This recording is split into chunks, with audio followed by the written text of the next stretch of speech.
Welcome to Vigneshwar and Vijaya art and craft. మనం ఇప్పుడు 5th step నేర్చుకుందామండి. First దేనికైనా సరే కామన్గా ఈ చైన్ వర్క్స్ అనేది వేసుకోవాలి. ఈ చైన్స్ ఇప్పుడు మనం స్టార్ట్ చేద్దాం. 2 లేయర్స్ వేసుకోవాలండి. 2 లేయర్స్ వేసుకున్నాక ఒక చైన్ దాంట్లోంచి తీయాలి. ఆ థ్రెడ్ తీసాక 4 లేయర్స్ వస్తాయండి. 4 లేయర్స్లో నుంచి ఫస్ట్ 2, నెక్స్ట్ 2, ఫైనల్గా మళ్ళీ 2, మళ్ళీ సేమ్ 2 లేయర్స్ వేసుకోవాలి. మళ్ళీ పక్కనే ఉన్న చైన్ దాంట్లోంచి తీసుకోవాలి. మళ్ళీ same first 2 layers, next 2 layers, తర్వాత 2 లేయర్స్. మళ్ళీ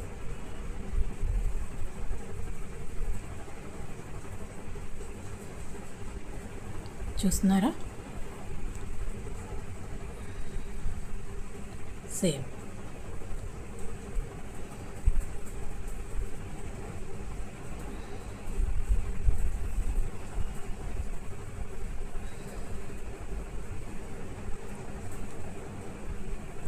మనకు బేసిక్ అన్నది కరెక్ట్గా వచ్చిందనుకోండి, మనం ఏ ఐటెం చేస్తున్నా కూడా మనకు కరెక్ట్గా వస్తుందన్నమాట ఆ డిజైన్.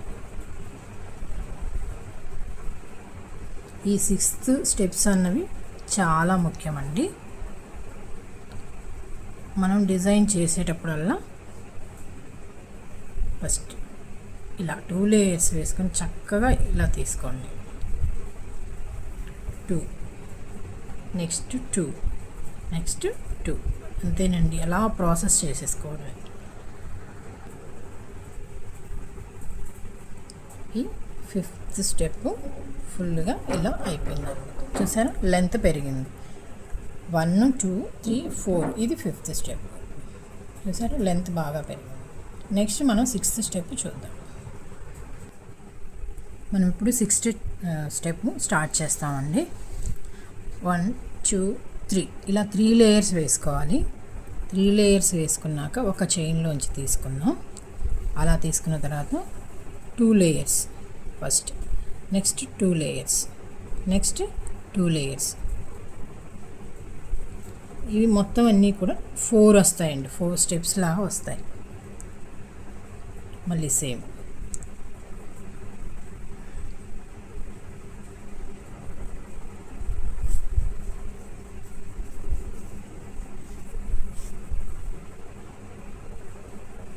ఫైనల్లీ మళ్ళీ 2 నుంచి 2, 3.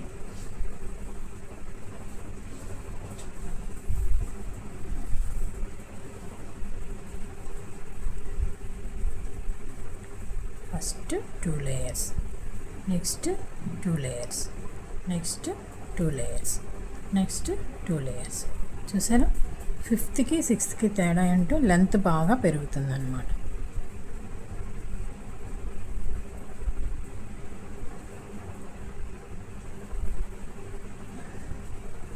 మనకు నీడిలు ఫ్రీగా ఇలా మూవ్ అయ్యేలాగా ఉండాలండి, టైట్ అండ్ లూజు.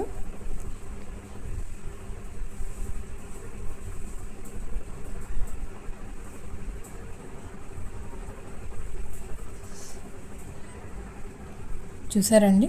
మనం ఎంతవరకు అయితే చైన్ తీసుకున్నామో అంతవరకు మనకు ఫినిష్ చేసాం. 6th స్టెప్ చూసారా? లెంత్ చక్కగా పెరిగింది.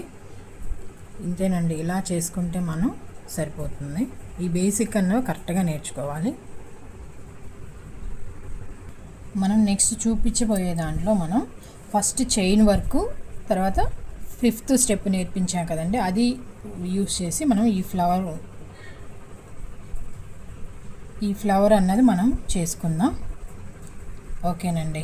నెక్స్ట్ స్టెప్ దాంట్లో కలుద్దాం.